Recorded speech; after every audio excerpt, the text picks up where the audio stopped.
Hello and good morning, students.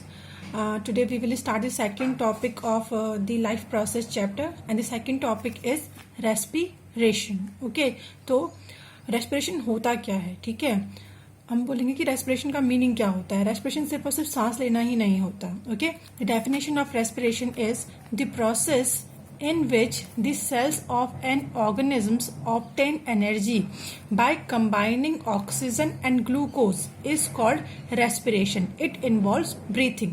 ठीक है, तो सिर्फ और सिर्फ ऑक्सीजन को इनहेल करना और कार्बन डाइऑक्साइड को एक्सहेल करना, सिर्फ यही प्रोसेस क्या रेस्पिरेशन नहीं होती है. ठीक है, एक ऐसी process, the process in which the cell, जिसमें सेल क्या करे, जो उसके ऑर्गेनिज्म है उनसे क्या करे, ऑक्सीजन और ग्लूकोज के कॉम्बिनेशन से, ठीक है, ऑक्सीजन और ग्लूकोज के कॉम्बिनेशन से क्या करे, एनर्जी गेट करे. क्लियर, उस प्रोसेस को हम क्या बोलते हैं, रेस्पिरेशन. और इस रेस्पिरेशन प्रोसेस में क्या होता है, ब्रीथिंग भी इन्वॉल्व होती है. Clear, then the next is types of respiration. Okay, there are two types of respiration. First is aerobic and second is anaerobic. Okay, aerobic simple terms में बोले तो it is the process of producing energy in the presence of oxygen. ठीक है, oxygen की presence में जो भी process होती है, ठीक है, एक ऐसी एनर्जी लेने का वे जिसमें क्या होता है, ऑक्सीजन प्रेजेंस होता है, उसे क्या बोलते हैं, aerobic respiration. Second one is anaerobic respiration. अब देखो एरोबिक में क्या था, प्रेजेंस ऑफ ऑक्सीजन था, तो इसमें क्या हो जाएगा, अब्सेंस और लेक ऑफ ऑक्सीजन. ठीक है, एनर्जी प्रोड्यूस करने का एक ऐसा वे जिसमें क्या होता है, ऑक्सीजन की अब्सेंस होती है या उसकी लैक होती है. ठीक है, अब देखो इसमें हम बात करेंगे कि जो रेस्पिरेशन है वो किस तरीके से हम लेते हैं. ठीक है, तो ये क्या है, हमारे पास देखो कल डाइजेस्टिव सिस्टम जब मैंने पढ़ाया था, मैंने तुम्हें बताया था कि जब हमारा फूड बन जाता है तो वो स्टोर होता है ग्लूकोज की फॉर्म में. क्लियर, ग्लूकोज का फॉर्मूला क्या है, C6H12O6. और ये सेल में जो साइटोप्लाज्म है, ठीक है, साइटोप्लाज्म में उसके अंदर क्या होता है, ग्लूकोज कंडक्ट होता है, ग्लूकोज मतलब वहां पर रहता है C6H12O6. क्लियर, तो अब जो ये ग्लूकोज है, ठीक है, जो फूड मटेरियल था, ये कन्वर्ट हो जाता है पायरूवेट एंड एनर्जी में. ठीक है, तो पायरूवेट क्या है, पायरूवेट क्या फॉर्मूला क्या होता है, C3H4O3. क्लियर, जो फूड है, क्लियर, फूड ही क्या हो गया है, पायरूवेट और एनर्जी की फॉर्म में चेंज हो गया है. ठीक है, तो अब यहाँ पर एक फ्लो चार्ट मैंने बनाया है, इसमें क्या होता है, पायरूवेट. क्लियर, इसमें क्या होता है कि वो ऑक्सीजन की अब्सेंस में, ऑक्सीजन की लैक में और ऑक्सीजन की प्रेजेंस में, ठीक है, absence of oxygen, lack of oxygen and presence of oxygen, ये क्या होता है, कन्वर्ट होता है. ठीक है, जो फूड मटेरियल था वही पायरूवेट की फॉर्म में आया है, और वो क्या होगा, अब ऑक्सीजन की प्रेजेंस, अब्सेंस और लैक में क्या होगा, डिफरेंट कंपोनेंट्स में ब्रेक हो जाएगा या कन्वर्ट हो जाएगा. ठीक है, तो फर्स्टली हम बात करेंगे जब पायरूवेट क्या होता है, अब्सेंस ऑफ ऑक्सीजन. ठीक है, अगर ऑक्सीजन की कमी हो या अब्सेंस हो, सॉरी, अब अगर ऑक्सीजन की क्या हो, अब्सेंस मतलब अनुपस्थिति हो, तो वो क्या होता है, एथेनॉल, कार्बन डाइऑक्साइड और एनर्जी. ठीक है, एथेनॉल का फॉर्मूला होता है C2H5OH. तो अगर पायरूवेट क्या हो रहा है, अब्सेंस ऑफ ऑक्सीजन पर आया तो वो कन्वर्ट होता है एथेनॉल पर, कार्बन डाइऑक्साइड में और एनर्जी में. इसका जो हमारे पास एग्जाम्पल है वो होता है यीस्ट. यीस्ट को हिंदी में हम बोलते हैं खमीर. ठीक है, और ये किसके काम आता है, ये नॉर्मली काम आता है किसमें, केक जो होते हैं, जो मतलब जो केक होता है उसे फ्लफी बनाने के लिए, मतलब उसको सॉफ्ट बनाने के लिए क्या कहते हैं, यीस्ट का काम, यीस्ट का मतलब यूज किया जाता है. ठीक है, यीस्ट कुछ नहीं होता, यीस्ट होता है सिंगल सेल ऑर्गेनिज्म, और ये क्या है, ए टाइप ऑफ फंगस. क्लियर, जब यीस्ट का फर्मेंटेशन होता है तो वो क्या होता है, रिलीज करता है लॉट ऑफ अमाउंट में कार्बन डाइऑक्साइड. क्लियर, और जब फर्मेंटेशन की प्रोसेस के थ्रू जब कार्बन डाइऑक्साइड बहुत ज्यादा रिलीज होती है तो वहां पर क्या होता है, एयर बबल्स की फॉर्मेशन हो जाती है. और जो ये एयर बबल्स होते हैं, इन्हीं की प्रेजेंस की वजह से, या फिर बोल सकते हैं कार्बन की प्रेजेंस, कार्बन डाइऑक्साइड की प्रेजेंस की वजह से केक जो होता है फ्लफी होता है. ठीक है, बहुत सॉफ्ट जो होता है, जो एक सॉफ्टनेस आती है वो किसकी वजह से आती है, यीस्ट की वजह से आती है. ठीक है, देन सेकंड हमारे पास है, ये एग्जांपल है अब्सेंस ऑफ ऑक्सीजन में पायरूवेट का. ठीक है, second one is lack of oxygen. ठीक है, अब देखो अगर पायरूवेट हमारी बॉडी में है, ठीक है, और हमारी बॉडी में क्या है, ऑक्सीजन की कमी हो गई है, लैक हो गई है. ठीक है, लैक ऑफ ऑक्सीजन है तो वो कन्वर्ट हो जाता है लैक्टिक एसिड प्लस एनर्जी में. इसका सबसे इजी एग्जांपल है हमारे पास मसल्स है.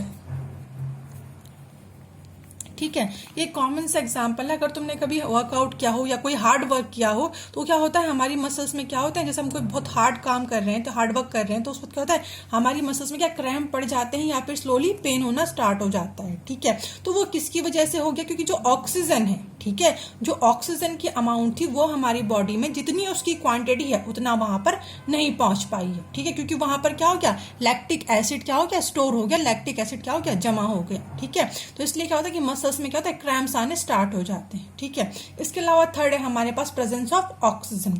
प्रेजेंस ऑफ ऑक्सीजन में क्या होता है कि कन्वर्ट हो जाता है वाटर में, कार्बन डाइऑक्साइड में और एनर्जी में। ठीक है, तो इसका सबसे इजी एग्जांपल हमारे पास है कि जो सेल होती है उसमें जो माइटोकॉन्ड्रिया होता है, ठीक है, सेलुलर रेस्पिरेशन जो होता है उसमें क्या हो जाता है, ये प्रोसेस नजर आती है, यह प्रोसेस दिखती है हमको। ठीक है, तो ये क्या होता है, इस जो सेलुलर हमारे पास थर्ड का जो एग्जांपल है वो है सेलुलर रेस्पिरेशन। ठीक है, the energy release during cellular respiration is used to synthesize molecule called ATP. ATP क्या है, हमारे पास एनर्जी करेंसी ऑफ लाइफ। ठीक है, जो लाइफ में हमारे अंदर जो लाइफ है हमारी, उसमें जो एनर्जी करेंसी है वो है एटीपी। ठीक है, हमारी बॉडी में ही ये मॉलिक्यूल जब तक बनते रहेंगे तब तक हमारे अंदर क्या होगी, एनर्जी जनरेट होती रहेगी। ठीक है, और एटीपी की फुल फॉर्म होती है एडेनोसिन ट्राइफॉस्फेट। क्लियर, तो तुम्हें तीनों चीजें समझ में आ गई रेस्पिरेशन की। अब नेक्स्ट चलते हैं ह्यूमन रेस्पिरेटरी सिस्टम पर।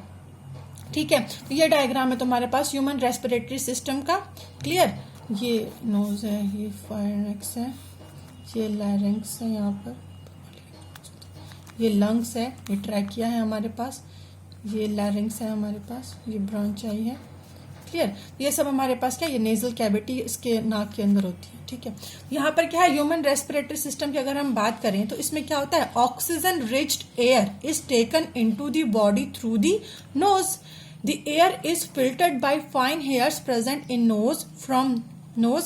The air passes through the throat to lungs. ठीक है, इसमें क्या होता है, जो ऑक्सीजन रिच एयर होती है, ठीक है, जहां पर क्या है, जिस हवा में, जिस एयर में क्या होती है, ऑक्सीजन ज्यादा अमाउंट में प्रेजेंट होती है, वो हमारी बॉडी में हम कहां से लेते हैं, थ्रू दी नोज। ठीक है, और इस नोज के अंदर क्या होती है, नेजल कैविटी होती है और वहां पर क्या होते हैं, छोटे छोटे फाइन हेयर्स प्रेजेंट होते हैं। ठीक है, जो हमारी नाक के अंदर छोटे छोटे फाइन हेयर्स प्रेजेंट है, उनका वर्क क्या है, वो क्या करते हैं, फिल्टर करते हैं। ठीक है, जो हवा हमारे नाक में गई है वो क्या करती है, वो हेयर क्या करते हैं, उसे क्या करते हैं, फिल्टर करते हैं, ताकि जो प्योर हमारे पास एयर है वो हमारे क्या हो, लंग्स तक पहुंचे। ठीक है, जो हेयर का काम क्या है, फिल्ट्रेशन ऑफ एयर।